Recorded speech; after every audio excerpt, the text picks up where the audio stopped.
Hi, I'm Nia and I'm 27. So let me tell you about my mother-in-law situation. It's been a wild ride, to say the least. See, Jamal and I met when he was already estranged from his family for a good couple of years.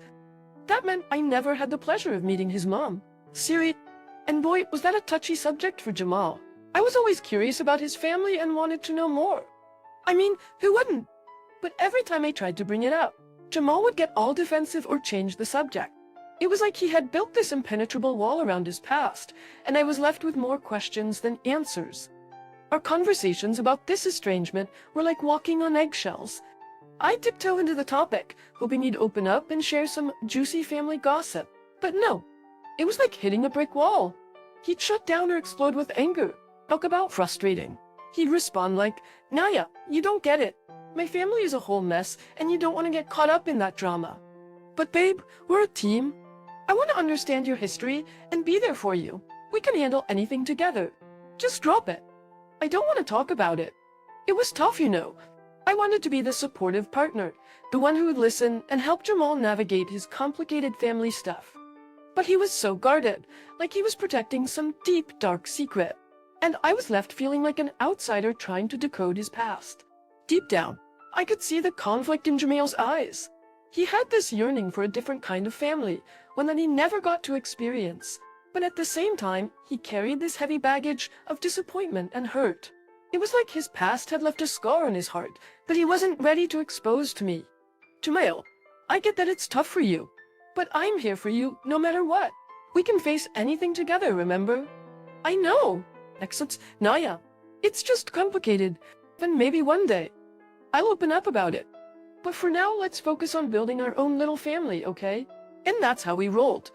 I learned to be patient and respect his boundaries, even though it drove me crazy not knowing the whole story.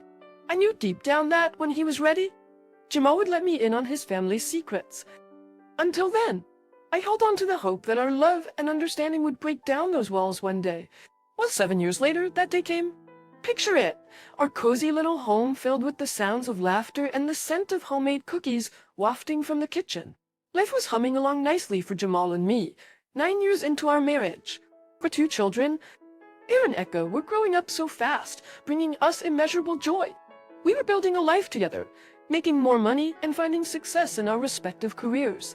It felt like we were living the dream, but then, out of the blue, our peaceful existence was shattered by an unexpected knock on the door.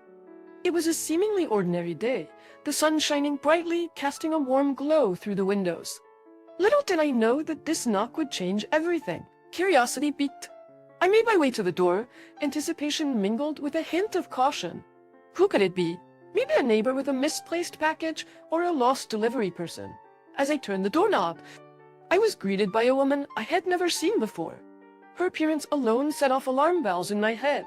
Her weary eyes spoke of a journey, and her clothes showed signs of wear and tear.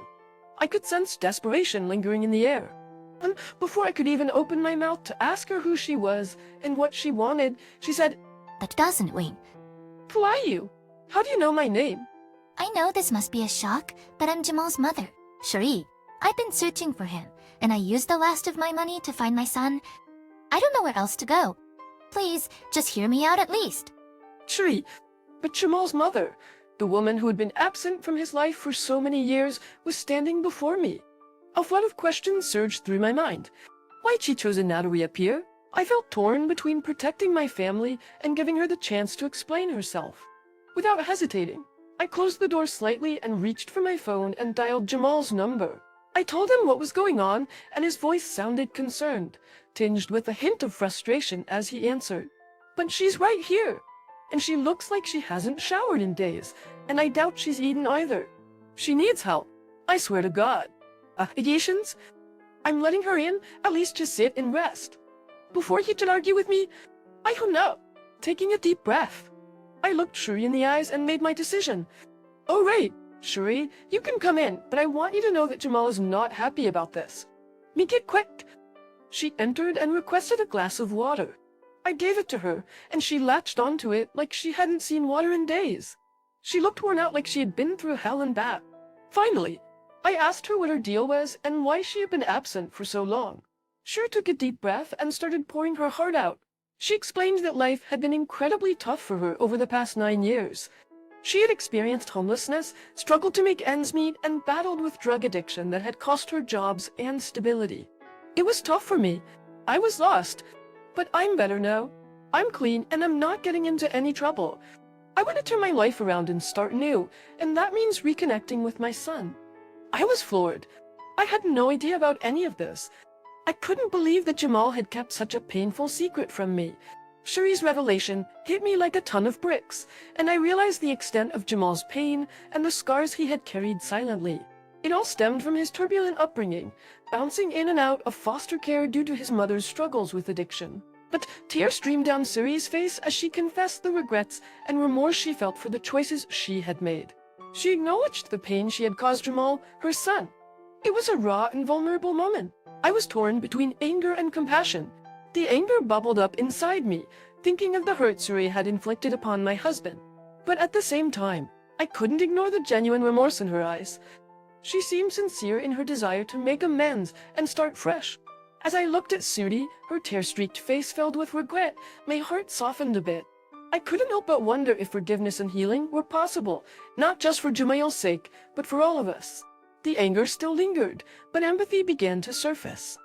We talked a bit more, and I was thinking that it was time for her to leave and perhaps return when Jamal felt comfortable. But before he could say that, I heard the familiar rumble of his car.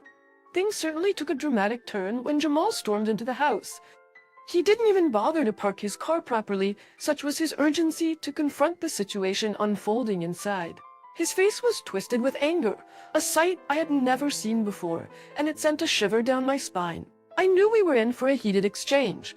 As soon as Jamal laid eyes on his crying mother and me, he wasted no time in expressing his frustration. And just like that, our calm household was engulfed in a whirlwind of emotions. Naturally, I defended my decision, arguing that Shuri had promised to explain herself and that I couldn't simply turn her away without hearing her out, especially since he didn't tell me anything for the past 9 years. Suddenly, the tension escalated as our voices grew louder, each of us desperately trying to get our point across. What do you expect? Jumayo, I haven't known anything for 9 years. Jumayo, sweetie, I changed. I promise. This time, I'm being serious. I swear it. I swear it on my life. But then, to my utter surprise, Shuri's demeanor took a sudden shift. She morphed from a remorseful and tearful woman into a sly and cunning fox with a bitter tone. I couldn't understand how Suri could switch so drastically from remorse to cockiness. Baby, you know that I love you. I gave birth to you for Christ's sake. Jin, I at least deserve a little respect. Fezamil, I demand that you divorce this woman and kick her out of your house. Both Jamal and I were confused. It felt like a slap in the face, leaving me stunned and hurt. I looked at her, searching for answers.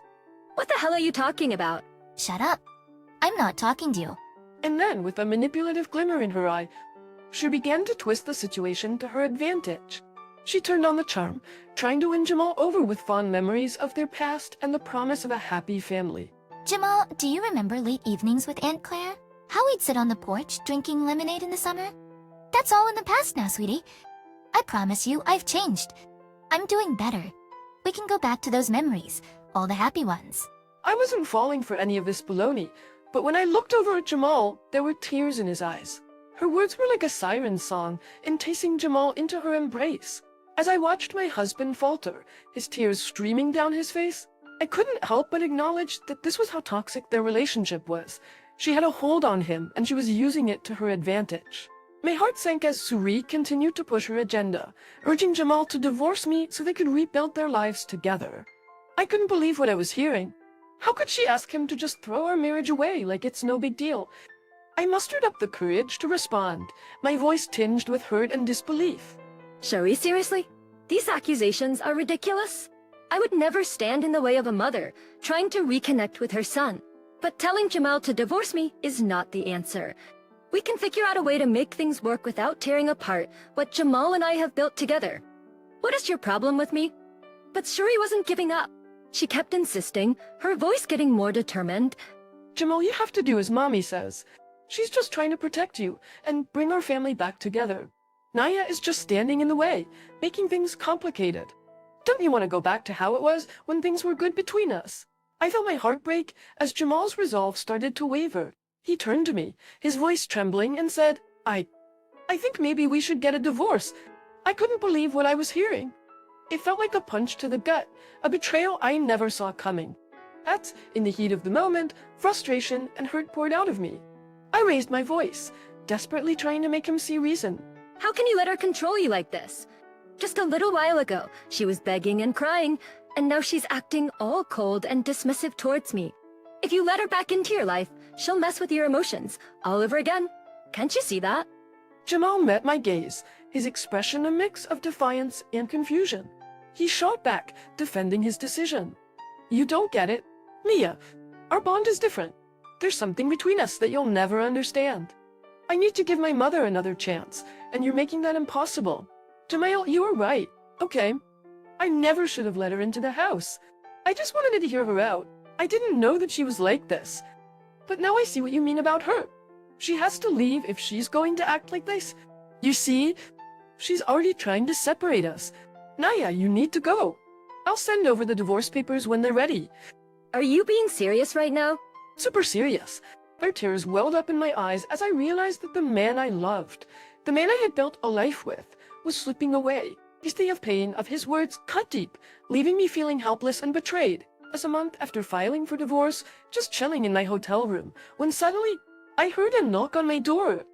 I cautiously approached the door, wondering if I should even open it. But curiosity got the better of me, and I swung it open. And guess who was standing there? Shuri looks like. But what mess?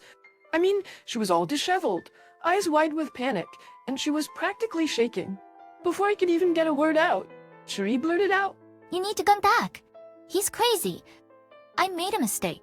I never should have done what I did to you. Oh, and watching us, you think. Please help me. What's going on? She went on to explain that he was losing it, breaking things, and acting like a total lunatic. Just this morning, he held a knife to my neck. He must have been having a breakdown or something, because he snapped out of it and apologized casually like he didn't threaten my life. I came here right afterward. I haven't been sleeping because I was fearing for my life. What the heck happened to him? He was fine a month ago. I mean, last time I checked, he wasn't on any drugs or anything. So what gives? Shuri started sobbing, telling me she had no clue what was going on. Apparently, ever since I left, Jamal had been on his rampage. Filled with anger and frustration, who knows what else. She had tried to reason with him, but it was like talking to a bomb that was on the verge of exploding. So, what do you want me to do? I need you to come back. I don't think so. But wait, but he's your husband. Ex-husband? Remember, you're the one who instigated it even. Yes, I know, but But nothing. Choi, you made your bed, and now you gotta lay in it. if you're not coming back, he'll kill me. Sherry looked like a wreck. She looked much worse than the first time I saw her. Wait, hold up. Plot twist alert? Brace yourselves, because what I'm about to reveal might just blow your mind. You see, as I stood there listening to Shuri's plea for help, a mischievous grin slowly spread across my face. Why, you ask? Well, it turns out that Jamal and I had planned this whole thing together. Yep, you heard that right. You see, when Jamal said he was super serious about divorcing me, I knew right then and there that something fishy was going on. Super serious was our little inside joke, a phrase we used when we were planning something sneaky or surprising. It was our secret code. So let's rewind a bit. On the day that Shuri came over and demanded that Jamal divorce me, I decided to play along. I left the house acting all upset and hurt and checked into a hotel room. Little did Sir I know, Jamal was in on the plan too. Gee, a few hours later, Jamal joined me at the hotel, and that's when he spilled the beans. He revealed that he had been plotting to mess with the person who had been emotionally abusive to him all these years. So abusive to him all these years? And who better to help him than his partner in crime? Yours truly? We concocted this plan to fake our divorce, with me staying in the hotel while Jamal played the dutiful son, putting on a show for Suri. It was a way for us to turn the tables. Revenge is a dish best served cold, and teach her a lesson. But let me tell you, it wasn't all smooth sailing. We had to keep up the act, even when things got tough. There were moments when I wanted to spill the beans and reveal our grand plan, but we had to stay strong. We knew that in the end it would all be worth it. And boy was it worth it. We watched from the sidelines as Shuri fell into her trap, believing that she had won. Little did she know, she was playing right into our hands. It was a thrill to see her reactions, to witness her confusion and frustration. Now, I know what you're thinking. Was it a bit manipulative? Extra money? But sometimes you have to fight fire with fire. And trust me, Cherie had it coming. She had caused so much pain and turmoil in our lives, and it was time for her to face the consequences. So there we were, playing our roles to perfection. Jamal the devoted son, and me, the heartbroken wife. It was a masterclass in deception, and we were the star performers. As we continued with our little charade, we couldn't help but feel a sense of satisfaction. We were finally taking control of our own narrative, reclaiming our power, and standing up against the one who had tormented us for far too long. But let me tell you, dear audience, this story is far from over. The twists and turns are far from finished. So buckle up, because there's more drama, more surprises, and more lessons to be learned. And believe me, you won't want to miss a single moment of it. So if you can't go home, what are you gonna do? I guess I have to return to my homeless lifestyle. This is exactly what I didn't want to happen. Is there any way I can live with you? Go to hell. Shoy, you're an awful person, and I'm glad that Jamal gave you a taste of your own medicine. I'm glad that he tormented you. Serves you right for all those years of abuse and neglect.